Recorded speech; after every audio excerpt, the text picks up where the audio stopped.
Hi, I'm Austin, I'm Alex, and you're listening to One Last Breath, an autopsy of awful albums. where we discuss controversial, bizarre, divisive, and downright abysmal albums. In today's episode, we'll be talking about the 14th studio album by thrash metal band Megadeth. 14th? Yep, 14th. Now they're up to 16. It's hard enough to write 14 fucking songs.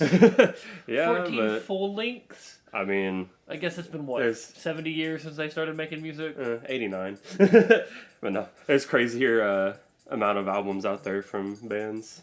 I mean, Luckily you ever heard of not. Buckethead? True. Luckily not that many from Lou Reed. Oh, yeah, I can't remember. I think he's like 6. 6? He had a shit ton. I don't fucking know. You've already forgot the facts I dropped in that first episode? I'm glad I have. No, I think he had about the same. But anyways, yeah, their 14th album, titled Super Collider. Megadeth, along with the other members of the Big Four, has struggled to find consistency since their peak of popularity in the mid-80s through early 90s. The band's classic era began with their debut on June 12th of 1985, Killing Is My Business, and Business Is Good. Business is good. It is good. Megadeth was formed in its earliest stages in 1983, originally named Fallen Angel. Founder Dave Mustaine created the band after being kicked out of Metallica for substance abuse as well as conflict with other members of the band. After going through multiple different members, Megadeth settled on a lineup for their first demo, Last Rites, which had Dave Mustaine on Dave Mustaine on vocals and guitar, David Ellefson on bass, and Lee Roche on drums. Why did I think Dave Mustaine was the bassist? You thought he was the bassist? I don't know why. Huh. It's Tom Araya's Tom bassist Araya. lead. I knew one of the thrash guys had a bassist lead. For some reason, my mind was like, it's Megadeth. Megadeth. No, he plays lead guitar and does vocals. Oh shit! I mean, he's. Wait, so he does the solos and shit? I mean, they're kind of one of those bands that trade off solos. Okay, I was about to say, because like they'll trade off lead parts. the solos but, are sick. Yeah, I mean, all throughout their history, they've had really good. I mean, Dave one Mustaine, thing you can say about Megadeth, they're probably the most technically skilled of the thrash bands. Yeah, I would say so. I'd say probably them and then Metallica. Well, at least of the Big Four. No, Yeah. not all of thrash. Yeah, I'm not a thrash expert. I listen to the Big Four and whatever the fuck you consider Pantera. Yeah, I listen to a good amount of thrash, but yeah, considering just the Big Four, Megadeth is definitely the most technically proficient, I would say. But I mean, yeah, Dave Mustaine is. I mean, say what you want to about the guy, but he's talented as fuck. Yeah. And a very good songwriter for the most part. At least. Yeah. But yeah, this lineup of Mustaine, Ellison, and Roche would not last, as we will find out. They have gone through many lineup changes throughout their history. But this first demo, Last Rites, garnered enough attention to gain notice of Combat Records, who gave the band an $8,000 budget for the recording of their debut, with the band spending around $4,000 of it on drugs, alcohol, and food. Okay, first, two things. Same. One, when did record labels stop having cool names like Combat Record? Like, you see Combat Records, you're like, I'm gonna listen to this and play some fucking Halo. Dude, like Combat Records, Sumerian was the last cool one I can remember. Yeah, I mean, not early, old-ish, like early, or late 2000s, early 2010s, like metalcore. Yeah, but it was like Sumerian, Rise... Hopeless. Like, those were fine, but like Combat Records. Second, when did bands stop spending all of their sign-on bonus on drugs? I don't know. That was cool. That was a dope thing to do. Yeah, just fuck it. We're spending all this on drugs, alcohol, and food. But yeah, I'm trying to think of other ones. There's Combat Records, Metal Blade. Metal Blade. That's so sick. I was gonna say Metal Hammer. That's a fucking magazine. And now it's just like. Piss Records, a subsidiary of Sony. Piss Records. No, there's still some cool ones out there, like more. I mean, like this was like underground metal. Yeah, all the big ones are subsidiary of Sony. Yeah, exactly. But no, there's a lot of cool independent labels out there of like newer like death and thrash and just underground metal bands. Ramen or whatever the fuck it's called is still Fueled by Ramen. Fueled by Ramen. I think that's still a record label. Probably, but either way, but yeah, that. Spending of half their budget forced the band to have to fire the original producer and self-produce the album. The band ditched Lee Roche and recruited Gar Samuelson. I fucking love that name. Gar. Gar Samuelson. My boy Gar. That's an orc. Yeah, along with the addition of Chris Poland on guitar. Killing Is My Business is the only Megadeth album to date to not chart on Billboard. This one's self-produced? Because, I only had time to listen to 2 Megadeth albums. Unfortunately, this one a lot, and that one once. And that was really good. Really? I mean, yeah, it is. I need to dive into Megadeth. Yeah, as we'll get to later, this got me on a Megadeth kick because I wanted to see why, because I had never heard this album before, like anything from it. Super Collider, I didn't even know it existed. I kind of assumed they stopped making music in the 90s. Yeah, no, I knew it existed. Like, I've known of, like, I've seen all their albums. Like, I've known of all of them, and I've heard a few. I mean, you've heard, like, the ones that were on Guitar Hero, like This Day We Fight. Like, that was like late 2000s Megadeth. In my mind, it all was in the 90s, and they kind of saw what Metallica did wrong, and was like, maybe we should stop making music. No, and little did you know, they have by far the most records out of any of the big four. Which is weird, because every thrash band should look at Metallica and be like, this is how many records you can make. Dude, you can make exactly up until they released Load Reload, and then you should probably stop. Yeah. Dude, even some of the non-Big Four bands, like fucking Overkill, like, I think they have like 20, if not 20, like right under 20 albums, like, and I haven't listened to a lot of Overkill. I've listened to like their older stuff, but I've heard that their newer stuff is like really fucking good. How can you make thrash for that long? I don't know. Because I learned some bands find a way to do it. I've been learning it's some Megadeth songs like Holy Wars. I've been learning Holy Wars. That's hard to play. That hurts. Yeah. It's very painful to play. And you tell me these motherfuckers have been doing this for 40 years? Yeah, exactly. They've been playing that shit for 40 fucking years. Well, not quite 40. And Dave Mustaine almost lost. Actually, yeah, exactly 40 for Megadeth. Yeah, they started in 83. Yeah. It's been exactly 40 years that they've been doing the same shit, and it's not easy to play. And Dave Mustaine fucking, as we'll get to later, I'll mention he had like an injury and fucking didn't. I know about that because he slept. I'm gonna go ahead and fucking spoil it. He slept on his arm wrong and like pinched a nerve and like lost half the feeling in his arm. That's why I'm so afraid to sleep on my side, but like I have to. It's the only way I can comfortably sleep. Oh yeah, I sleep on my side. But I'm like I'm gonna pinch a nerve. I'm gonna pull a fucking Dave Mustaine. Well, no, his was he went. Yeah, we'll just go ahead and spoil it all. He went to. He had some. I can't remember. I don't even know if I got this part down in my notes, but he had some sort of like injury or sickness and was prescribed medicine, and he relapsed on like because he was an addict for like 10 years or so. Most musicians at this level. So he relapsed and he went to rehab and he fell asleep on a chair. That's how on like a metal chair. And it pinched a nerve in his back. Yeah, like I guess he had like his left arm behind his back on the metal chair. And he fell asleep like that, and that's how it happened. Oh, his fucking fretting hand? Yeah. Yeah, because he's a normal guitarist. I'm pretty sure, yeah. I don't think he's left-handed or nothing. No, I don't think so. So, yeah. God damn. No, okay, it makes sense why the actual rhythm parts are a lot more toned down now with that in mind. Because that happened early 2000s, late 90s? It was 2002. No, I think it was 2001. Something in there, 2000. But you can tell that like the rhythm parts are toned down so that he has time to rest that arm. Yeah. But where was I? Oh yeah, Killing Is My Business is actually the only Megadeth album to date to not chart on Billboard due to being released on an indie label with very little promotion to speak of. It did, however, receive mostly positive reviews from critics and is now considered a classic and pioneering album in thrash metal. The same can be said about the band's 3 next albums. Following up their debut was Peace Sells, But Who's Buying on September 19th of 1986. That is the only Megadeth album I'd listened to before this endeavor. You never listened to Rest in Peace? No. I was like, Peace Sells, But Who's Buying? I know that song. Bro, Rest in Peace has fucking Holy Wars.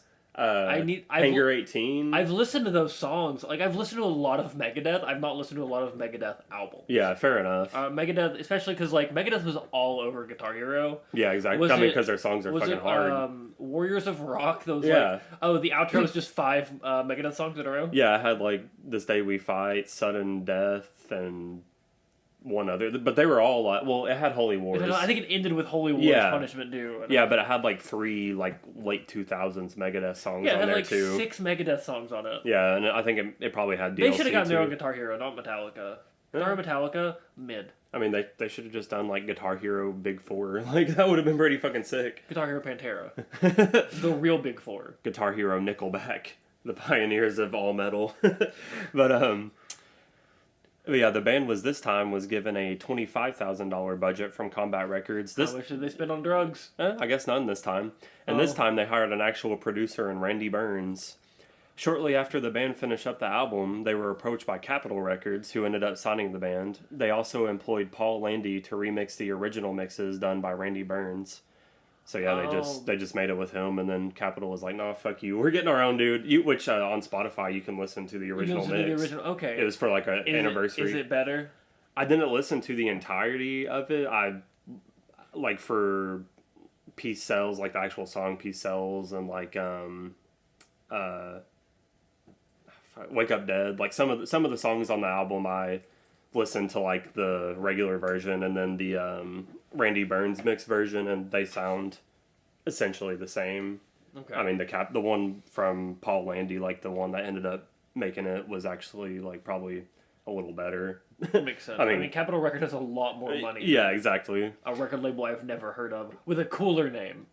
The cooler the name of the record label, the less money they're giving you. Yeah, no, Combat Records was sick. Like, they were important back in the day, like them and Metal Blade, like I was saying, and some other labels. But we should start our own record label called One Last Breath. One Last Breath label. We only sign shitty artists. So if you want to be signed, if you make really bad music, hit us up. We'll give you a $7 advance. $7. You can spend it on a pack of Marlboros and an Arizona tea. We will personally mix and master your album for you. And I will give you 17% of album sales, and you get all of your merch and touring money. So you'll probably make about 50 cents. What I think is a good deal. Yeah. You get your music out there. And we'll cover your album, obviously, because it'll be shitty. Album. It'll be great. You know what? Honestly, it comes with built-in promotion. Built-in promotion. But this sophomore effort became their first of... I forgot the number. I said first of straight albums. First of, I believe, 5 straight albums. First of straight albums. To sell platinum or higher and receive critical acclaim, pretty much improving on everything Killing Is My Business did. In 1987, after finishing up touring for Peace Sells, Mustaine fired both Poland and Samuelson for substance abuse, which I find very ironic because he got fired from Metallica for being an alcoholic. I think He's a diva. He's the original Ronnie Radke. Yeah, honestly. Like, he's just like... He just does anything to get his name in the headlines. He got kicked out of one band, and then formed another band that is better than the original band. Yeah, at least he wasn't a co-conspirator to murder or whatever the fuck you want to call Ronnie Radke. Know of. That we know of. Oh, yeah, that we know of. He actually flipped over the bus that killed Cliff Burton from Metallica. Sorry if that was dark, but... Hey, for legal reasons, that is a joke. We are not accusing him of anything. Please do not sue me. Please do not come after me, Daddy Dave. Dave, we love you. Mega Dave. Come on the podcast. Daddy Mega Dave. We'll cover your good albums, I promise. But Megadeth ended up employing Samuelson's drum tech, Chuck Baylor, as his replacement. And ooh, yeah, that has to hurt. Yeah, and brought in Jeff Young on guitar. They headed to the studio to record their third album, So Far, So Good, So What. The album was released on January 19th of 1988 to more critical acclaim, although for whatever reason it's kind of like the black sheep of the bunch in early Megadeth output. It's kind of had like more mixed reviews over recent years. I've never heard of it. Exactly, yeah. So like that says a lot, because like most people hear feel about like Megadeth albums. Yeah, most people. I mean, I won't say most people, but I feel like people that don't like you, like people who are like service level Megadeth fans. Yeah, it's like it kind of just feels like it went from Peace Sells to Rest in Peace. But no, there was an album between it. I mean, I think it's good. I think I'm sure it is. Like, yeah, I think I personally think I like it better than Killing Is My Business, but it's definitely not as good as Peace Sells or Rest in Peace for me. But it's still a good album. I mean, it's like. I wouldn't call it... It's not the sophomore slump because it's their third album, but it's their second, like, real album. Yeah. Like, their first album is kind of like a, look, we're a band, hurt to dirt to dirt. But yeah, I mean, it's weird because, I mean, as I said, like, they had 5 straight platinum albums, this one included, and it charted on Billboard, and it got critical acclaim, so I don't really know exactly how it became just kind of that forgotten album, but it's a good one. But after the album, Mustaine once again fired his guitarist and drummer, this time because he suspected Jeff Young was messing around with his girlfriend, and he was noticing problems, whether it was drug or performance problems. It wasn't really specified with Chuck Baylor, and ended up replacing him with his drum tech. Oh my God. Okay, so if you want a job, if you want a really good job as a musician for one album, become a drum tech for Megadeth. Yeah, apparently. I guess so. I mean, this is the last time it happened, but yeah, I guess it was a little trend there. But Also, never trust your drum tech. Yeah, never trust your drum tech. Never trust nobody, not even your drum tech. But yeah, this time the drum tech was Nick Menza, and then Young was replaced with Marty Friedman.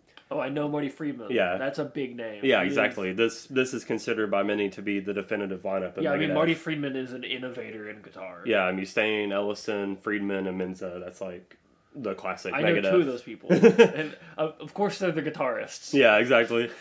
And with this classic lineup, they ended up recording their magnum opus, Rust in Peace. Released on September 24th in 1990, it received the highest praise of any of their efforts by critics, and simply put, it's one of the most important and influential albums in thrash metal, metal in general, and music in general. It kind of, I feel like Rust in Peace and Master of Puppets, probably like Rain and Blood. And then something by Anthrax. Probably Among the Living. I haven't listened to Anthrax really. I've heard Indians. That's from Among the Living. Okay, cool. Then, yeah, it's that. Cotton Amash. Just the song Indians. You've heard Cotton Amash. Oh yeah, and didn't they do something with Bring the Noise with Public Enemy? Yeah. Yeah, those three songs. Fire. A trio of those three songs. Master of Puppets, Rust in Peace, and Rain and Blood. That is what makes the Big Four the Big Four. Yeah, exactly. But the lineup uncharacteristically actually stayed intact for their next album, Countdown to Extinction. Oh, no more drum tech. Nope. Released on July 14th of 1992. It was the band's most commercially successful effort to date, becoming their first and only album to be certified double platinum, and it peaked at number 2 on Billboard, which was the band's highest position to date.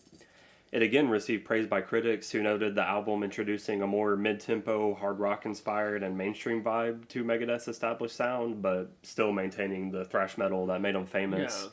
And that's the one that has Sweating Bullets, Symphony of Destruction. It's a good album. Has some bangers on there. Any album that has Hello Me, Meet the Real Me, that's a good album. Banger. Every Megadeth album should just start with him saying that. Hello me. Hello me. Meet the real me. And the lineup actually continued with the next 2 albums, Euthanasia and Cryptic Writings, as the trend of them going towards a more commercially viable metal sound. I don't know why, but the name of that album always reminds me of Chinese Democracy. Euthanasia? Yeah, I don't know why. I mean, I guess I could see that. I don't know. Like, my brain's just like, oh, Chinese Democracy by Guns N' Roses. Oh, God. We got to cover that at some point. God, I'm not even big on good Guns N' Roses. Like they're just all right to me. I don't respect the Guns nor the Roses. I respect the N. I respect the N. That N is putting in work. Putting in work. Sorry, putting in work. But yeah, Euthanasia was released on November 1st in 1994 and was the last album to be certified platinum by the band. It received positive reviews. Cryptic Writings was released on June 17th of 1997 and became the last album from the band to be certified, this time only at gold. It also received pretty mixed reviews from critics, as at this point the band was essentially making kind of alternative metal. I mean, I like alternative metal. I mean, I really... Maybe not from Dave Mustaine. I mean, I'm going to admit, I'm not going to give my thoughts on like every Megadeth album because it's a lot, but like I said... That'd be 14 thoughts. Yeah. 16 thoughts. They've had 2 more since Super Collider. Isn't that Young Gravy song? 16 thoughts. But I was going to say, so yeah, I listened to all their albums to kind of get the feel of why Super Collider was so hated. And I really like Cryptic Writings. Like, I honestly like it better than Euthanasia. And I might even like it better than Countdown to Extinction, which is probably a hot take. Oh, shit. Countdown to Extinction. Alex getting canceled. I mean, Countdown to Extinction definitely has like the best songs on it are better than the best songs on Cryptic Writings to me. But overall, I think I like Cryptic Writings better. And then Euthanasia, I even listened to it like 3 times because I was like, because it had pretty high praise from fans and critics. So I was like, why do I not really like this one? I don't really know. It just didn't really stick with me. But Cryptic Writings is kind of underrated in my opinion. But right here first, y'all. It's writing. Listen to it's the best Megadeth album. Right here first. Oh yeah, it's the best. Yeah, and then Nick Menza was dismissed from the band after discovering a tumor which turned out to be benign, but while in the hospital, Mustaine reportedly called Menza to tell him his duties weren't needed anymore. And his drum tech stepped up. No, he was replaced by some dude named Jimmy DeGrasso. Never. I think Jimmy DeGrasso is from a famous family. Famous family? I think I've heard the DeGrasso name. I have no idea. I mean, I might be wrong. Pretty I much, might just be making shit up. Pretty much every member of Megadeth that from about the first lineup change on was like people from other bands to varying levels of famous. Like there was only 2 people I knew. You tell me Vinnie Paul was in Megadeth? Yes. No, but actually one time I can't remember what album it was. I didn't write it down because I was like it's enough that I have all the fucking members that have been replaced. I don't need to mention all the people that almost were in Megadeth, but Kerry King from Slayer, he toured with them at one point to fill in. I can't remember between what albums, but after someone was fired. I like that Slayer and Megadeth were friends. Yeah. But yeah, he was gonna join the band at one point, but I mean, it's kind of hard to be in two of the biggest thrash bands in the world. Yeah. And then Dimebag at one point was auditioned for Megadeth, but I don't know if it was because they had Nick Menza, but they didn't want Vinnie Paul to he was like, I won't join unless Vinnie can come along. Which is how Dimebag ended up in Pantera, was the opposite of that. Yeah, but so yeah, he was almost in it. Fucking I bet what really happened was Mega Dave was like, man, this kid is so much better than I am.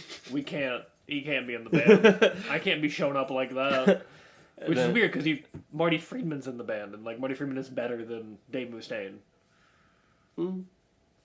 I don't know. I won't give my input because I can't really speak on it. As a guitarist, Marty Friedman is known as one of the best guitarists in the world. I didn't know Dave Mustaine was a guitarist until today. I thought he was the bassist. Yeah, I guess that's fair enough. There was a few people. It's kind of blanking me now, but there was like a random. Oh, fucking Slash was at one point. Oh, that would have made the band worse. That would have made them. Yeah, that would have. Mega Slash. Mega Roses. But Guns and Death. That kind of goes hard. And then with their new drummer Jimmy DeGrasso, the band released Risk on August 31st of 1999. Oh wait, they made that board game? Yeah, they made it. The album was written as an attempt to break through onto mainstream rock radio, and it was met with a mixed review from critics due to this decision, and less fans kind of unsure about the direction the band was heading towards. Yeah, this album's I'll get to more thoughts about what my least favorite Megadeth albums are in comparison to Super Collider. Oh, okay. I'll get to that later. But yeah, Risk is a pretty big stinker. Shortly into the tour for Risk, Marty Friedman left the band as he wanted to continue down the route of mainstream appeal, and Mustaine wanted to go back to the band's thrash metal roots. Good for Dave. Yeah. Good for Dave. He was like, nah, bruh. We need to get back to our shit. Al Petrelli was his replacement. Never heard of him. But the next few albums of the band saw them doing just what Mustaine wished, returning to their roots, all to varying degrees of success. The World Needs a Hero was the first in this run of albums, coming out on May 15th, 2001. It received mixed reviews, but generally was seen as an improvement upon Risk after... Oh, wait. There was a pause there. I was about to say it like it was the same sentence. But yeah, it was generally seen as an improvement upon Risk, but still one of their lowest rated albums, but a little heavier than Risk was. But after an arm injury, sidelined Mustaine. I almost said Megastain. Mega Dave. After an arm injury, sidelined Mustaine for a long period of time in 2002. He disbanded Megadeth, with the injury leaving him temporarily unable to play guitar. After recovering, Mustaine planned to release a solo album, which is essentially what happened, although contractual obligations forced it to be a release under the Megadeth name. The result was The System Has Failed, released on September 14th of 2004, and Mustaine was the only member of Megadeth at this point, as the rest of the album was performed by numerous session musicians. It received mostly positive reviews, as critics saw it as a return to form for Megadeth. Brothers It really was Megadeth. Yeah, it really was Megadeth at that point. Brothers Glenn and Sean Drover were recorded as the guitarist and drummer for Megadeth, and bass was filled by James Lomenzo. The lineup recorded United Abominations, released on May 15th of 2007. It received positive reviews like its predecessor and was seen as even more of a return to form for the band. And it also received the band's highest chart position at the time since Euthanasia at number 8.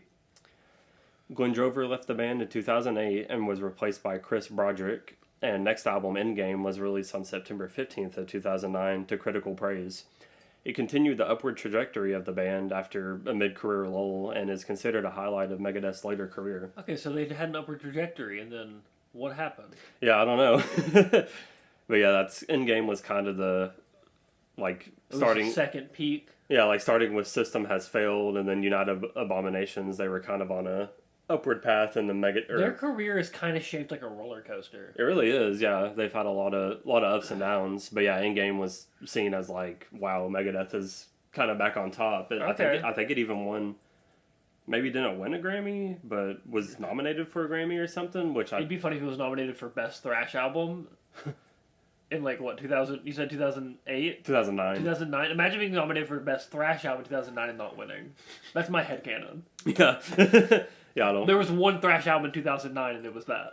Yeah, I know Slayer released an album in 2009, but other than those two, I don't know any other 2009 thrash albums. Best thrash album, and it's just 2 nominees. They both lose to I don't know, Britney Spears. Britney Spears. Nickelback. All the right reasons. Or all the wrong reasons, whatever that shit's called. James Lomenzo left the band a few months after Endgame was released, and original bassist Dave Ellefson rejoined the band. With Ellefson back aboard the ship, the band released 13 on November 1st of 2011, and it received mostly positive reviews from critics, although some noted that mixed in with Megadeth's thrash sound that they've built back up over the 2000s, that they kind of brought back in some melodic hard rock elements, kind of conjuring up memories of Risk. I can hear the melodic hard rock element still. Yeah, exactly. 13, which this is another thing of why I don't really understand why Super Collider was so panned, because to me 13 kind of had the same feel. It had more thrashy songs than Super Collider did, I think. Okay. But one, it had more songs and it was longer. So I feel like it had more just kind of hard rock songs. So it's I feel like people kind of knew what were coming, so I don't really know why Super Collider was holy fuck, what the fuck is this? It's the name. Bad name. You think so? Super Collider, bad name. Yeah, they should have just called it 14. 14, a much better name. 14. I Am Number 4. I Am Number 4. Good movie. But, and this brings us to the topic of today's episode, Super Collider. Released on June 4th of 2013, it received the worst critic reviews since 1999's Risk, and by far the most backlash from fans of the band since that very release. Negative assessments of the album mostly included that it was largely hard rock rather than thrash metal. The band seemed to be phoned in and creatively dead, and the lyrics were forced and cringeworthy. Yeah, that's fair. Those are fair assessments. Some of them. Yeah, the lyric thing, I wouldn't say any of it's blatantly awful, but it's mostly just there. Hey, Megadeth fans, how can you know that the lyrics are cringy when you can't fucking hear them? We'll get to that. You thought that they were too low in the mix? Yeah, they're fucking half the songs the vocals are buried. Huh.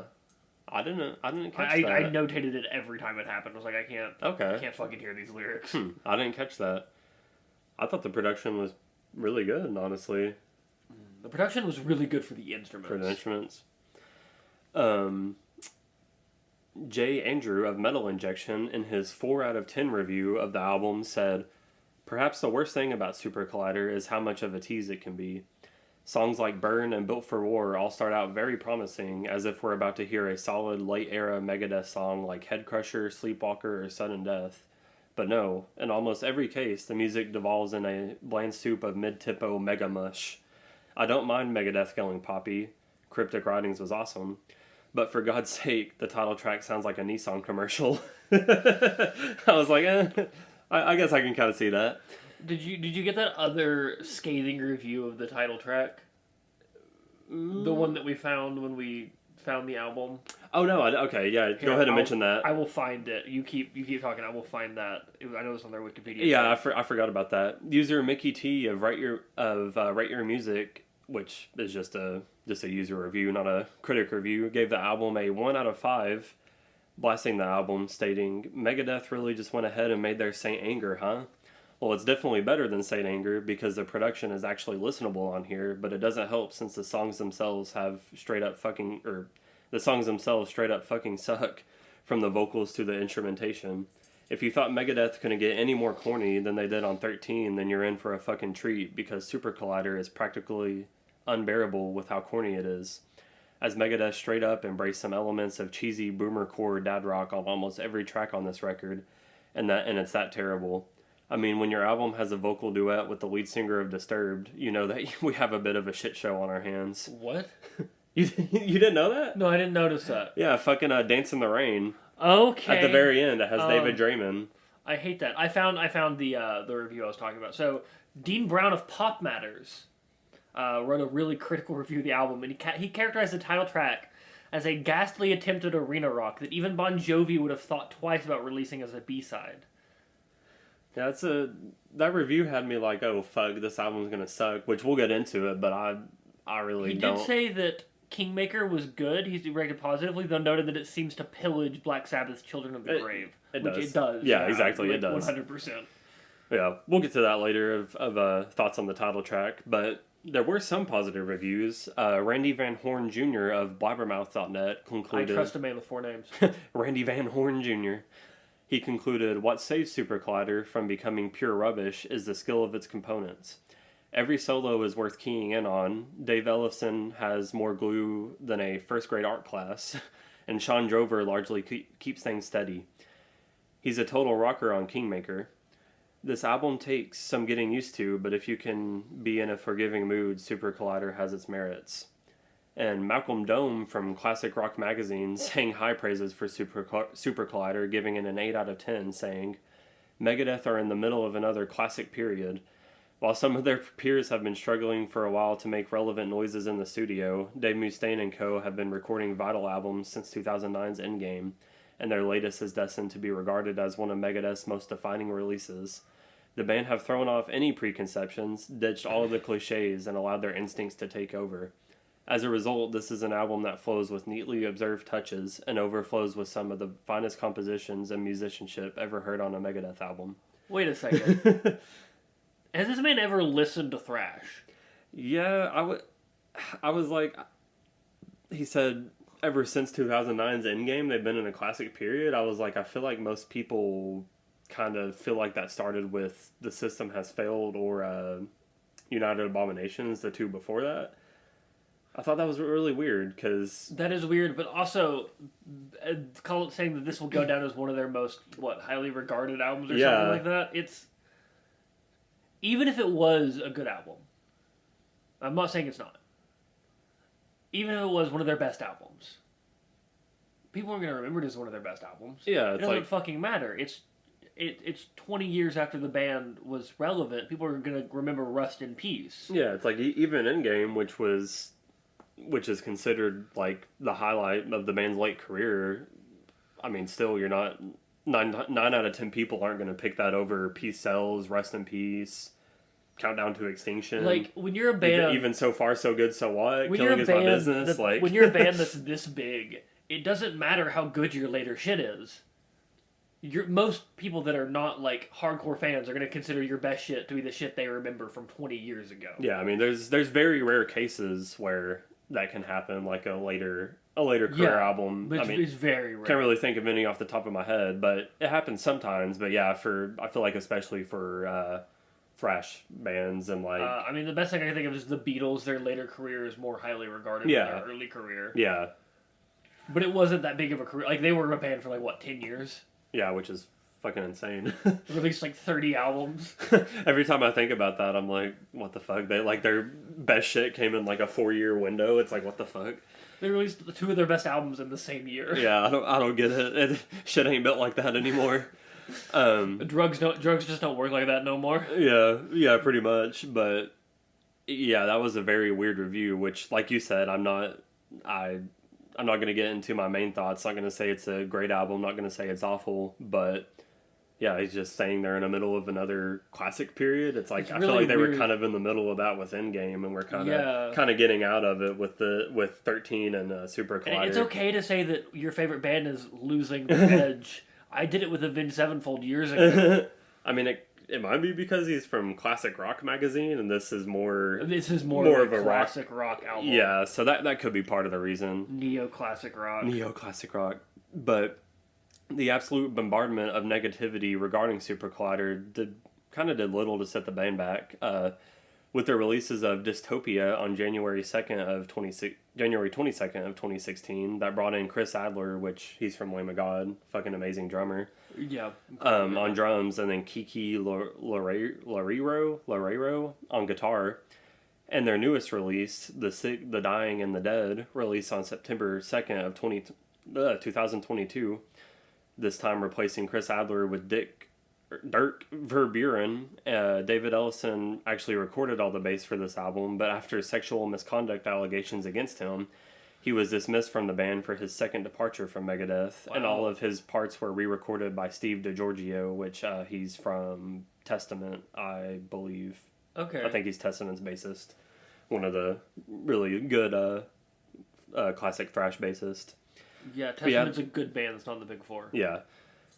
But yeah, not gonna really get into it because I don't want to get sued. Yeah, but we don't talk about allegations on this podcast. Yeah. We simply say that there were allegations and then we move on. Yeah, but it or seems else that Hulk Hogan episode would have gone very differently. Yeah, but I will say I want to say I'm surprised that Mustaine wanted to kick him out after that, because I feel like Mustaine's the type of person that would be like, I don't give a fuck.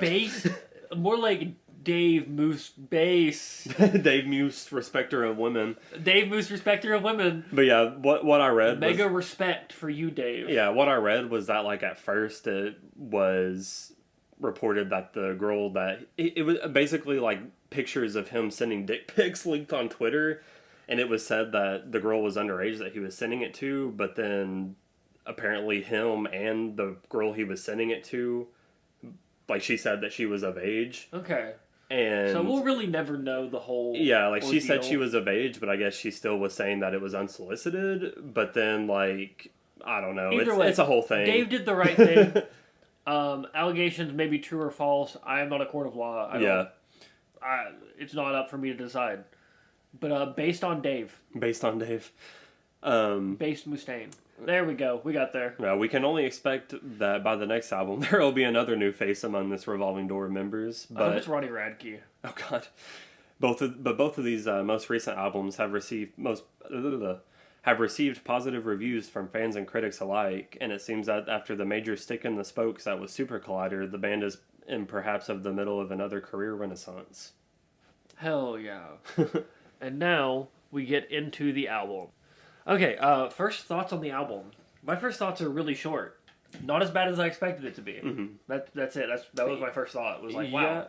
Yeah, I don't really have any first thoughts either, because I have a lot of ending thoughts after we're done with the track listing. But yeah, I'll agree with you. I mean, I didn't know what to expect. Like I said, I listened to their discography from start to finish to kind of get a feel for this album, to see, like, after, because I had already listened to all the classic shit, and then, like, a few things from, like, later career, but never any later career full albums. Like, everything past Countdown to Extinction I hadn't listened to in full. So I wanted to get an idea for different things the band has done, different routes, just to see, like, how, because I was just expecting this to be, like, out of left field, like, completely different from everything, but yeah, but it kind of makes sense. I mean, yeah. Even not knowing that much about Megadeth's career, it felt like a Megadeth album to me. Yeah, I'd say it just feels like a hard rock, toned down version of Megadeth for the most part. Yeah, it's the Megadeth you have at home. Yeah, exactly. But yeah, I'd agree with you. Like, it's not nearly as bad as people make it out to be, I think, and I don't think has any right to be considered anywhere near one of the worst albums of all time. No, like not there's at all. yeah, there's nothing like overly egregious with anything on this album. Like even my least favorite songs are not like the worst thing I've ever heard. So yeah. So starting off with Kingmaker, I think it starts the album very strongly. I mean, that's why really good album starter. It has a really kick-ass bass intro. Yeah. It's a really thrashy song. Yeah, it is. It feels like it doesn't quite feel like old Megadeth, but it gets into like the realm of old Megadeth. Yeah, for sure. It's a step in the line. Yeah, for sure. Yeah, it's a pretty fast-paced and headbang-inducing thrash song that kind of sounds like it could have been like an outtake from maybe like post-classic Megadeth. Yeah. Like when they were getting into more radio territory, but still staying with their thrash sound. Like it's kind of diet thrash, but but yeah, it's a pretty good song. I mean, it has a catchy vocal line in the verses, which is kind of just "Children of the Grave" by Black Sabbath, but it's still catchy nonetheless. Still catchy. I mean, "Children of the Grave" is a good song. Yeah, of course, exactly. Ripping it off is going to make a good song. Yeah, and then great instrumentation all around. Really good solos thrown in. Oh, the solo rips. Yeah, which Megadeth solos always rip. I couldn't put that for every song, so I just put it for this one. Because the solos always rip. Yeah, exactly. Yeah, I mean, it's nothing groundbreaking, but it does a good job at sounding modern and polished while still feeling uniquely Megadeth, in my opinion. Yeah. The lyrics are super mid.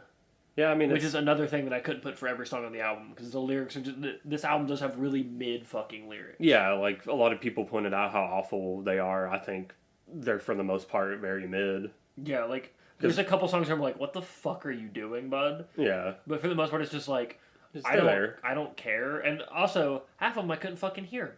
Yeah, I guess it sort of makes sense that people had that gripe because Megadeth, at least in like a lot of their classic stuff, have really good, like Dave is usually a very good lyricist for the most part. But I mean, yeah, they're nothing awful here. Like, they're definitely less about political and like social. There's one political one. Yeah, there is, but I mean, usually a Megadeth album is like that's what it focuses on, is like the state of the world, the state of politics, and like nuclear war. I mean, basic thrash stuff. Yeah. And this album is mostly goes for like so there's some like love song type lyrics, some like just boomer dad lyrics, I guess you could say. He is kind of a boomer dad at this point. Yeah, but yeah, I mean, I think this song was like about drugs and broken homes, it seemed like, and shit like that. So, and then we go into the title track, Super Collider. This is just an arena rock song. Yeah, I mean, I think people really like blew out of proportion the quality of this song. Like, people were acting like... It's not the worst song in the world. It is really generic. Yeah, it's generic, but that guy saying even Bon Jovi wouldn't release this as a B-side. Bon Jovi would have released this as a single. Yeah, like, this is nowhere near the corniness of a lot of Bon Jovi songs. Like, I'm not even gonna lie, I enjoyed this song. I don't like the chorus. I mean... I think the chorus is the worst part of the song, but overall, it's a pretty good song. The chorus is generic, but I have to admit, like, it's really catchy. It's really catchy. It's a really catchy song. The solo is really short, and it doesn't say anything. Like, usually, like, Megadeth solos will have something to say, which is something that a lot of bands can't say that they do. But, like, Megadeth solos are usually like, here's what this solo wants to tell you. Yeah, exactly. And this one, it just doesn't. It's just like, hi. Bye. And then it's gone. It's just fucking... It's what, like 10 seconds of solo? Yeah, it's very, very short. But yeah, I mean, the lyrics are pretty mid. The music is like weirdly upbeat and cheerful, which I think is like the main thing that people were like so thrown off because, like you said, it's like an arena rock song. Yeah. Kind of feeling like sort of glam metal-ish. And like Dave's voice is kind of a little iffy on it. Because he's more so, like, not really going... Is this the one where he tries to do some cleans, but, like, you can tell he's never done a clean vocal before in his life? I mean, I think there's a few times on this album where he does that. Okay, it's really weird. I think there's one that I pointed out, but, like, he tries to do cleans, but you can tell this man doesn't know how to sing without putting 13 ounces of grit in his voice. Yeah. I mean, he's hit some actual singing notes on classic era Megadeth stuff. Yeah, he did. What happened? Because that was just like, wow. Lazy Louis Armstrong now. Yeah, pretty much. But no, I mean say what you want to about his voice, like he definitely isn't the most talented, but he's good for what he does. Oh, he's good for what he does. Yeah. It's just like it fits the music. My problem isn't, and he's hit some high notes in the past, like right off the top of my head I can think of in Holy Wars. yeah, my problem isn't, it's not the thing, it's the fact that he's trying to not use grit, and you can tell, but it's still so gritty. Yeah. I don't know if this man's just smoked 13 packs a day for the last 40 years, or what. Yeah, I have no idea. Probably, honestly. Yeah, but yeah, I think it's just all the things we said, like it just feeling more upbeat and like major key, I guess, for a Megadeth song is really why people were so negative towards it. But I think it's a pretty good song overall. I can't even lie. I like it. Then we get to Burn, which starts off with a really sick guitar solo. Yeah. But the solo is, again, really short. Yeah, it is very short. And I think it's the only solo in the song. Maybe. I think so. I honestly can't remember. Which is unfortunate because, like, I want more solos out of this album. Mm-hmm. But yeah, this one starts off kind of as a mix of the first two tracks for me, because it's, like you said, starts off with the really good mini solo. Then it leads into like a mid-tempo thrash verse, kind of something. I like the verse. Mm-hmm. I think the verse is really nice thrash. Yeah, it's like kind of sounds like something that could be on Countdown to Extinction, like kind of thrash light, like a B-side. Yeah, which is, I feel like, similar to what Kingmaker was doing. But then the chorus and post-chorus bring back like kind of the arena rock glam metal feel of the title track. My notes say exactly, but God, that chorus is sure something. Sure something. Yeah, people pointed out the chorus of this song like a lot as one of the worst. Chorus. Yeah, it's not. There's some really nice lead bits sprinkled throughout this track. Mm-hmm. But yeah, it's kind of a mix of the first two tracks and that, like it tries to bring the thrash light feel of Kingmaker and then like the arena rock feel of Super Collider and mix them together. But yeah, it's to varying degrees of success. But it also does like this really awkward thing around the 3-minute mark where the third verse finishes, the chorus goes through again, and then after the chorus it has like a solo being performed underneath the... Yeah, and like drowns out the vocals kind of. Yeah, like a solo is performed underneath, and it like kind of brings the tempo of the song up and the intensity. And then it kind of builds up, and then it starts to fade out, and you feel like the song is going to end. But then it you think the song's going to end, and then it just goes right back into the chorus again. It goes into It goes back into something. It goes into a fourth verse. And it's like... And then it does the chorus again. Dude, shut the fuck up. We get it. This song is 8 minutes long. Shut the fuck up. I mean, it's not even that long. Like, with that, I think the song in total is about 4.5 minutes, but like... Yeah, all the songs in this album are pretty short. I think the longest one's like 6. Yeah, exactly. But yeah, like the song would have been a whole lot better to me if it just ended where... It just faded out. Yeah, because it was just really weird, because every time it kind of threw me off, because it really like fades almost completely out, like... And then it doesn't fade back, and it just goes immediately like, boom! Yeah, it's very weird. Like, I don't know why he felt that there needed to be a fourth verse and another... inclusion of the chorus, but yeah, that brought this... I mean, the song wasn't any one of my favorites to begin with, but that definitely brought it down a lot. It took the song from like high mid to low mid. Yeah, exactly. Like, I don't really know. That was weird. I mean, if you were gonna do a fourth verse and then another chorus, like, I don't see why you had to fade out the song. Like, it didn't didn't bring anything new to it. So except for awkwardness. Yeah, exactly. Then we get to what I think is the worst song on the album. Built for War. Built for War. Yeah. It feels like Lulu. What, with the Built for War? Built for War, yeah. Yeah, it's very weird. Like, it's probably the heaviest song on the album, which the first time I listened through was kind of a plus for me, but the more I listen to it, it just feels really awkward and disjointed. Like, it doesn't make sense in the album. It also feels like a man trying to sing in a time signature he's never heard of before. Yeah, exactly, yeah. It might be because, as a guitar player, he's trying to mimic his guitar, Mm-hmm. So he's playing in that time signature. He's not trying to sing in like something that would make sense. He's just being like, well, the guitar's going, which it does. That's a different. That's a different. But imagine if in that song he was like, well, I went down to the corner store, right? Yeah. Like it'd be bad. Yeah, it's just the majority of the song is built around essentially a note for note copy and a sped up version of an interlude riff from "Take the Power Back" by Rage Against the Machine. Oh God, is it? No, I didn't notice that. Yeah, it's I didn't genius anything on this album, by the way. I was like, I don't fucking care about the lyrics that much. Yeah. I can't hear them. They don't matter. Yeah. Except for one lyric, which we'll get to later. But yeah, like the whole, it's like. Yeah. Okay. Like that whole thing I just did is literally like in "Take the Power Back." There's an interlude that is towards the end of the song that it literally is that same exact thing, but they just do it a little faster here. Huh. Like as soon as I heard it, I was like, "Where the fuck have I heard this?" And I was like, "Oh yeah, Rage Against the Machine." But yeah, I don't know if that was if Dave realized he was doing that or not. But... Probably not. The bridge is really interesting musically. But I think it's another part where like there's a solo and vocals at the same time, and the solo is just kind of like a little too loud, and the vocals a little too quiet. So you can hear them both, but both of them are muddied. Mm-hmm. Okay, but yeah, over that riff that rips Rage Against the Machine. That's where the awkward part you're talking about comes in, because it literally just over that he says "built for war. What do you think your fists are for?"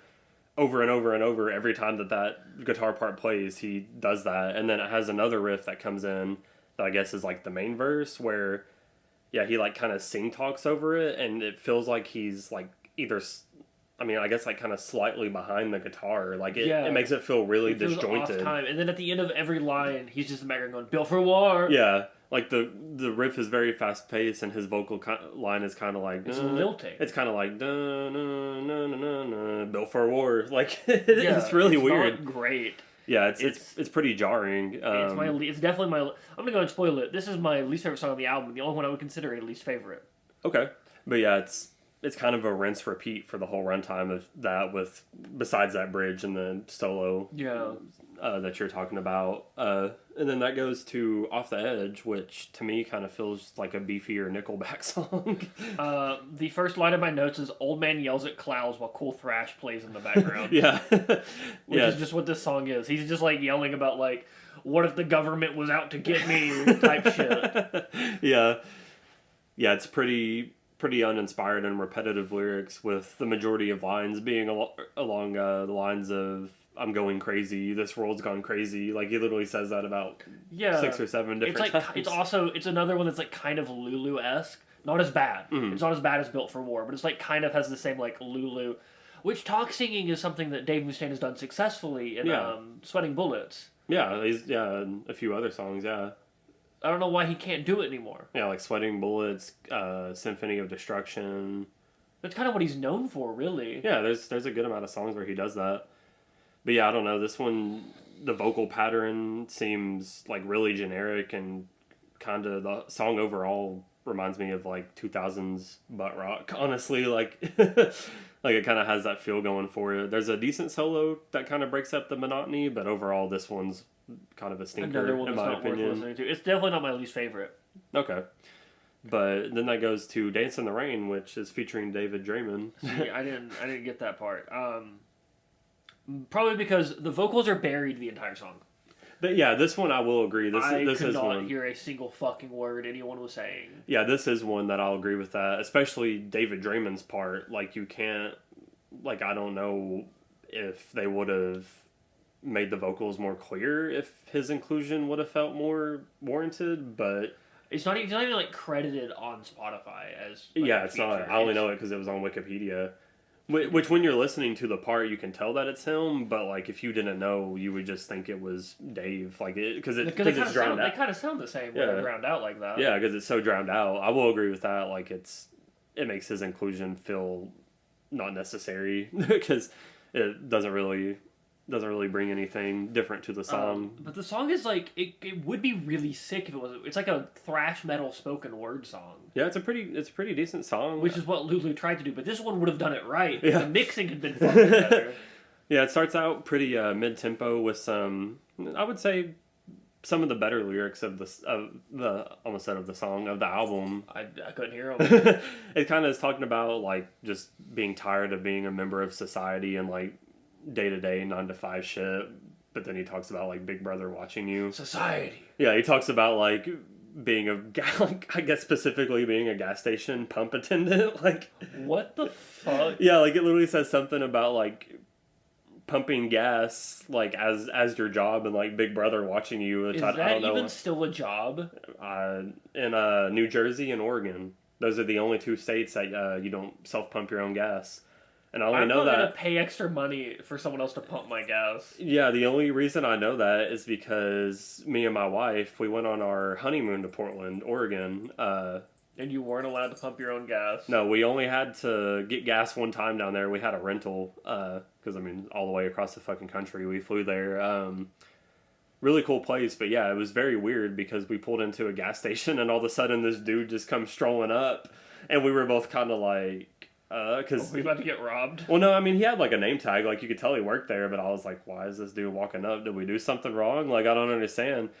And we hop out, he's kind of just standing there, and we're like, hey, how's it going? And he just is like, do you want me to do your card for you? Like get your shit for you? And we were like, what do you mean? And he was like, oh, like, I'm going to pump your gas for you. And we were like, oh.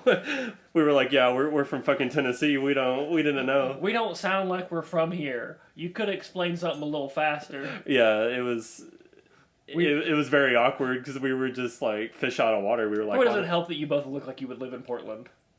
I mean, yeah, I guess I could see that. I also live like I would live like I would look in Portland. I look like I would live in Portland. Yeah, but...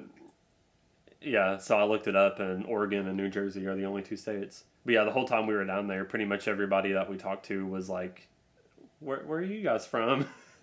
Mostly probably because of me. Like, my wife doesn't really have an accent at all. Oh, but... I sound worse than you do, but we both kind of sound like hillbillies sometimes. Sometimes, yeah. But, yeah, either way. Point being... Yeah, we just went on a tangent of people pumping your gas from a Megadeth song. Terrible job, Megadeth. Why would you sing about that one over, like, I don't know, being an office worker that people in 48 more states can relate to? Yeah, it was weird. And then, yeah, I don't know why Big Brother would be watching a gas station attendant, but okay. But... something, firebomb, something.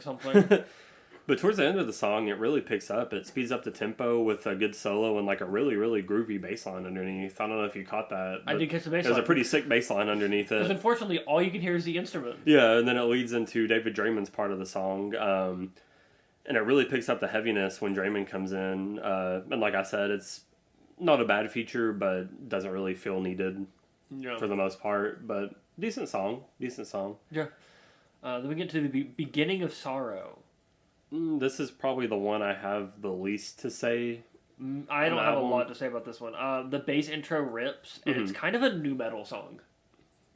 You think so? Yeah, it feels kind of like, not like rap metal nu metal, but like kind of Korn nu metal. I mean, they're kind of they rap. Yeah, but it's like a different, like, I'm not like Linkin Park nu metal. Yeah. But like Korn nu metal. Like, okay. Maybe more like Deftones nu metal. Okay. Yeah, I mean, to me, it sounded kind of like something that could be on Load or Reload by Metallica. Which is proto-nu metal. Proto-nu metal. You heard it here first, guys. Proto-nu metal. Yeah, it's proto-nu metal after Korn's first album release. I think proto-nu metal was just metal. But yeah, it's kind of... For me, it just kind of feels like that radio alternative nu metal feel... Or alternative metal feel. I've really nothing to say much. Like, it's pretty... It's a pretty boring song. Also, the vocals are buried again in this one. Yeah, it's pretty mid and boring. It's not awful, but yeah, nothing really memorable here. Then we get to a song that I actually like a lot. Blackest Crow. Really sick bluegrass intro, and the banjo just keeps going. Yeah. And I came up with 3 possible genre descriptors for this song. So we got cow thrash.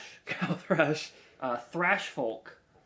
And my personal favorite, blue thrash. Blue thrash. I like cow thrash. You like cow thrash more? I like blue thrash because it's kind of like a play on bluegrass. Yeah. Because, I mean, there's already cowpunk with, like, social distortion. So yeah, that's where I got cow thrash. Yeah, we can have cow thrash. I like that one. But yeah, it's kind of a country twinged breakup song. And after a solo around the midpoint, it sounds like it's going to kind of transition into full-fledged thrash, which it never does. And I think it would have been better if it did. Yeah, I think it would have been. Yeah, but the cow thrash stuff is really fun. Yeah, like it's and the solo is really interesting. Yeah, like it's a good song. Like I like it. Yeah, I really like this song. I think it would have been really cool if they did kind of like Dance in the Rain, where it started off really slow and then it got really like brought up the intensity towards the end. I feel like that would have really worked to the song's favor to kind of switch up the feel of it. But it's still a good song. Let's see. And then there's Forget to Remember, which is another kind of glam arena rock inspired song with kind of some new wave of British heavy metal influence thrown in there that I caught. It's kind of shitty. Really? I really like this one. I like the intro riff. I don't like the vocals, and the chorus is just kind of shitty. Really? I'm not even gonna lie. I really like the chorus. Like I thought it was really good and catchy. I don't know, but to be fair, I'm a self-admitted glam metal apologist. We both like different shitty music. Yeah, I mean, I'm not like a fucking major fan of glam metal, but I mean, when I hate glam metal. Like I like a decent amount of it. I like glam metal revival. Okay. It's like Black Veil Brides and stuff, which is also cringe in a different way. Yeah, but I'm not even gonna lie. Like I really fuck with this one. It's catchy as fuck in my opinion. Lyrics are sort of decent. Like it's not anything amazing, but it's not awful, and it feels pretty anthemic. And yeah, I like the main riff. It's simple but catchy and effective. Yeah, I don't like the solo much, except for one really good plus side. It buries the fuck out of them vocals. Okay. more buried vocals. Well, they're good in this because I hate the fucking vocals. Then we get to Don't Turn Your Back. Don't Turn Your Back. Which starts off as a John Mayer song, pretty much. Yeah, it has like a blue guitar lick over just like a basic guitar, like bluesy guitar and bass riff. And then it just goes into like some of the most insane thrash you've ever heard. I want to say if it's one of the most insane. Okay, but it's... Maybe for this album. Maybe it's just like in the context of the album. I hadn't listened to a lot of thrash before this. Like, in a long time. It's been a while since I've listened to thrash. So I was like, oh my god, this is insane. No, I mean... It's probably pretty mid. Yeah, it goes into, like, probably the thrashiest riff on the album. Pretty thrashy and bouncy. Like, has a good drum beat to it. The mix on this song is really good. Mm-hmm. We don't talk about production a lot, but sometimes you have to talk about the production on this song specifically is really good. Yeah, I don't know shit about the intricacies of production. I mean, the production on the whole album. I just know if it's good or bad. Yeah, the production on the whole album is good, except for I guess the vocals in some parts. Yeah. But instrument wise, even the vocals are mixed really well for this. But the vocals, however, are pretty good in the verse, pretty bad in the chorus. Really. It seems to be like a pretty common thread of this album, where like the chorus is just like, "Shut the fuck up, Dave." I mean, I disagree. I like the chorus on this one. I think it's catchy and anthemic, kind of like "Forget to Remember" and "Super Collider." you just like arena rock. I'm probably in the minority. You're a Bon Jovi fan. Oh god, no. I am a glam metal apologist, but I do not like Bon Jovi. I'm not a Bon Jovi apologist. Not Bon Jovi. You just have that one really good song. I like Dead or Alive. Dead or Alive, I really like that song. But yeah, I'd say this one for the most part sounds, not exactly, but is kind of one of the parts on that whole album that touches almost close to like classic era Megadeth. Maybe post-classic era where they were kind of thrashy, like thrashy radio rock. Yeah, the thrash you have at home. Yeah, exactly. So I think like it's this a good song. And it has like the chorus. Yeah, and it has like a couple of really good and like bluesy guitar solos. Yeah, which I guess is why they had that bluesy intro to kind of get the feel of it. But it's a really interesting thing for them to do, and I'm really glad they did it. Mm-hmm. Honestly, then we get to the final track on the album, "Cold Sweat." And did you know this one is a cover? Is it? Yeah, I thought it was a failed Stone Cold Steve Austin song. No, it's a fucking cover of Thin Lizzy. Oh. Yeah. Because it sounds like he's going Stone Cold Stunner and Stone Cold Sweat. Stone Cold Stunner. It's Stone Cold Sober. Stone Cold Stunner. Stone Cold Stunner and Stone Cold Sweat. I was like, fuck yeah. I like Stone Cold. Fuck yeah. Damn. Did I ruin it for you? I'm gonna get like by the final time I listened to it, I was like, that's not saying Stone Cold Stunner. Okay, He's saying yeah. something else. Yeah, you just thought it did But at I first. refuse to look it up. Yeah. But So yeah, I'm just gonna continue to believe that it's a Stone Cold Steve Austin Okay. thing. It's just butt rock. Really? This is something Casey would listen to. I'm not gonna lie, I really like this one. Oh, I don't hate. I like butt rock. Yeah. Like this is like a not POD. What's a butt rock song? A butt rock guy. What are some butt rock guys? I mean, Nickelback. Some butt rock guys. Hinder. Stained. This Hinder, is like some Stained or Hinder shit. Hinder, Saving Abel, Buck Cherry. This is very Buck Cherry. Seether. It's mostly Seether. Yeah, this is a Seether song. There we go. We got there. It's giving Seether. It's giving Seether. No, but yeah, I think it's like a really, really strong cover. Like I like it a lot. Knowing that it's a cover, it's really good. Yeah. It is, however, a kind of weak album closer. But I You think guess so? being a cover, it's not anymore. Okay. If it was an original, I'd be like, this is a weak album closer. But being a cover and being about Stone Cold Steve Austin, pretty strong. Yeah, I think it ends the album on a pretty positive note, and I went back and listened to the original when the original was really good. But I think Megadeth like takes a really catchy, I'd say, proto thrash song. The Thin Lizzy original came out in '83, which at that point, "Kill 'Em All" by Metallica had already been released, but thrash wasn't like the phenomenon it would later become. thrash was in its infancy, so it's pretty cool to hear Thin Lizzy doing something this heavy, because the original, while not as heavy as this cover, is still like pretty heavy, given what it is. But I think they take that kind of proto thrash song and make it heavier and honestly a little better in my opinion. And it kind of feels like it was tailor made for Megadeth to cover. Like listening to it, I was like, I could definitely see why they covered this. And actually on the Wikipedia article, it reported that apparently Dave had said that they've been wanting to cover this album or this song since like the 80s, but they just never got around to it. Yeah. And they finally got around to it 40 years after the band was made and 40 years after the song was released. Well, no, at this point it was 30 years. 2013. Oh, yeah, you're right. Yeah. 30 years. But, yeah, and has a really fucking kick-ass solo.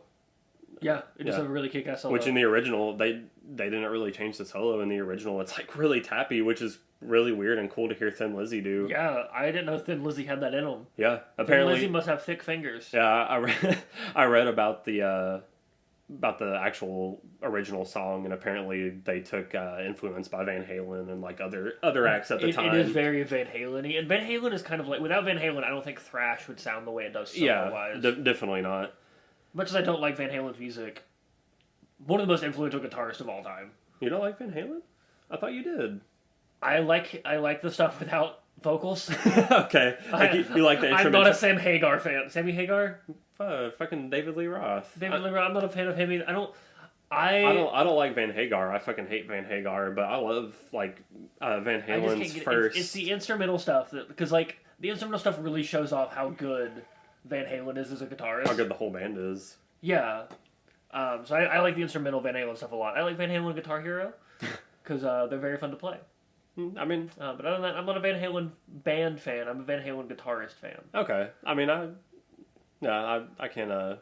Catch us next week covering the worst Van Halen album. That's probably one. Oh God, yeah, no, I know exactly the one. It was after Van Hagar. They had this random. I don't even fucking know his name. This random dude was on this one album. I think it was Van Halen 3. And it's it's like we're gonna do Van Halen 1 and 2 as our first two albums, and then just I think it was like 1999 or something on our third vocalist. Never mind. Van Halen 3. I'm not listening to Van Halen from 1999. Yeah, no, that sounds miserable. I've heard it's pretty shitty. So favorite songs on the album?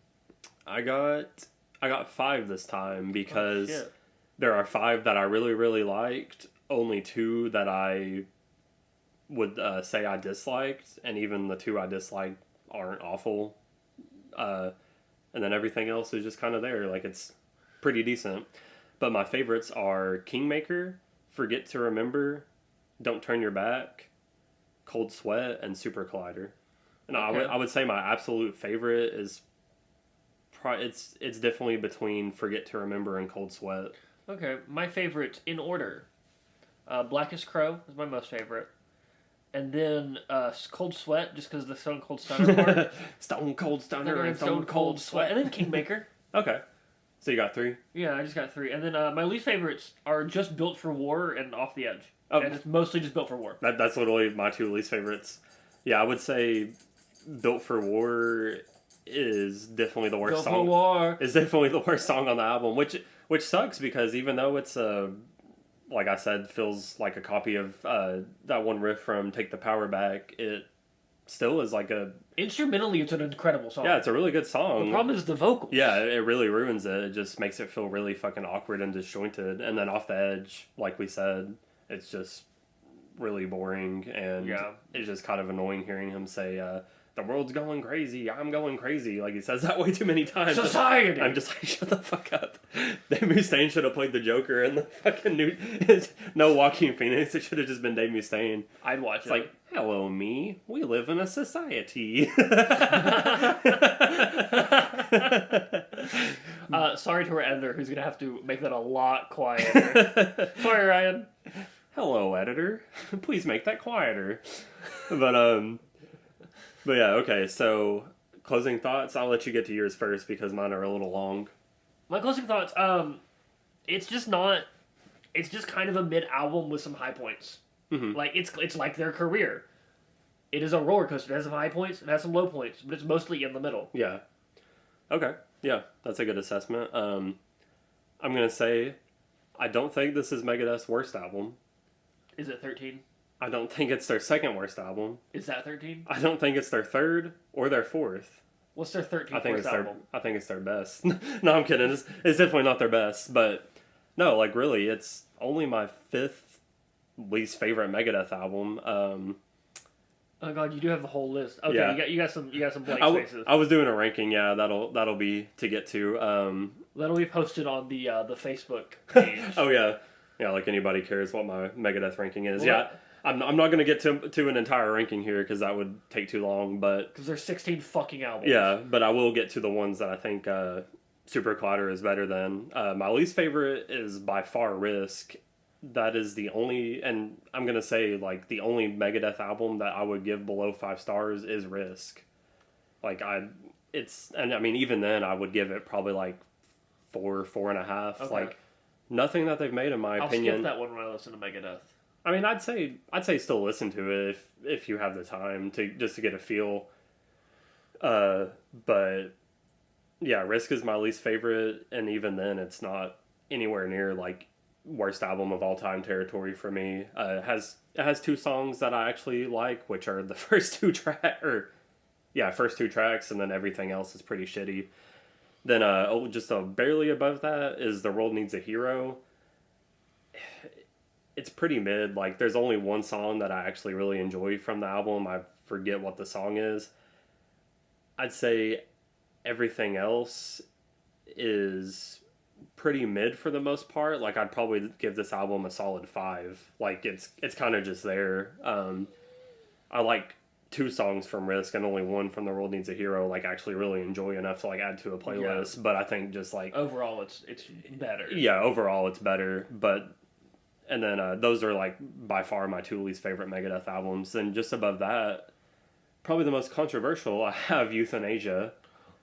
Yeah, I don't know. Like, you just don't like it? It's very well reviewed. I just don't like it. Like, in my opinion, it kind of has the same vibe of 13 and Super Collider, where it's like that, like the dad rock kind of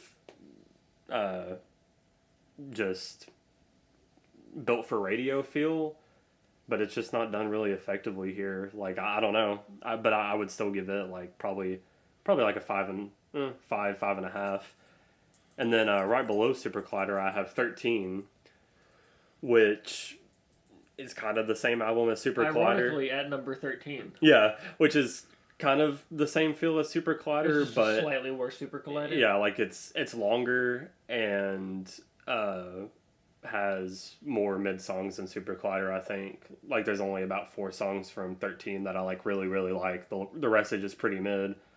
Whereas Super Collider, there's 5 or 6. 5 songs you really like. 5 songs I really like. That's a good amount of the album. Yeah, exactly. Yeah, and Super Collider is what, 9 tracks?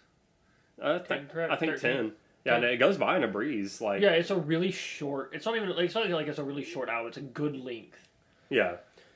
But yeah, I guess that's probably my hottest, one of my hottest takes on the podcast, probably. But yeah, I think it's their 12th best album. Okay. I mean, hey, that's out of 16, that's like being the third best out of 4. Mm-hmm. Number 3 ain't bad. Number 3 ain't bad. Top 3/4. Top 3/4.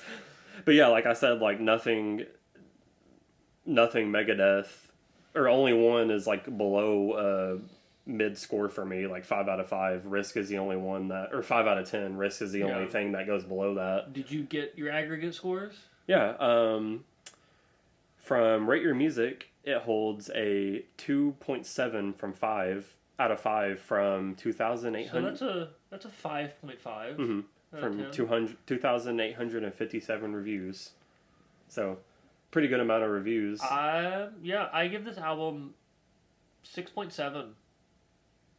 I give it it's a pretty solid album. I give it a 6.5. Yeah, like So we're right there. It's a pretty solid album. Like, there's only the 2 songs I would consider bad. And even just one of them is, like, pretty much only the one is actually, like, Built for War is the only one that I would be like, I'm never listening to this again. Yeah, exactly. Like, if, whatever the other one is called, Don't Turn Your Back. No, I hate the name. I hate the song. Off the Edge. Off the Edge. If Off the Edge came on, I wouldn't skip it. Yeah, like I don't think it's not completely awful. It's just pretty boring. Yeah. But yeah, I mean, I guess from our scores, we would both say that this needs one last breath. I mean, we gave it a positive score. It definitely needs one last breath. Yeah, I mean, listen, if you're a huge fan of Megadeth, which beforehand, listening to all their albums, I would have considered myself like huge fan of their early stuff. Yeah, you went through and listened to everything. Yeah, after listening to everything, like I said, like nothing by them except for one album I would give below 5 out of 10. And then Super Collider at a 6.5 is only 12th out of my favorites. So like literally that's 11 albums that I give a pretty positive review to. Like, I think they're an amazing band, and they are on like a roller coaster, like you said, for their career. Yeah. But I mean, even after the classic era, like they have some really, really good shit. Like those 3 high points in the mid 2000s before 13 and Super Collider are really good. And I would both albums after Super Collider are really good. Like, I don't know, they're like a really fucking good band. So I mean, if you're a huge fan of them, might not like it. Yeah, like I can see why people don't like it. But if you're just a casual thrash enjoyer, or just a casual metal enjoyer, or you're just like, you just want a good album to listen to and be like, maybe I'll find some cool songs off this, listen to Super Collider by Megadeth. Yeah, and I mean, if you're a butt rock fan, a glam metal fan, an arena rock fan, classic rock, hard rock, like that's more what this album is. If you like music that's guitar-led, you'll like this. Yeah. Yeah, like I think most of it's well done. Like nothing is like top tier Megadeth, but a lot of it's probably like top tier butt rock, honestly. Like, I do love top tier butt rock. Like, I mean, this is Megadeth doing arena butt rock, and I think they pull it off really well. Yeah, and they do. Yeah, I mean, listen to it, and we will see you next week with something, God, probably worse. Yeah, I think it probably will be worse.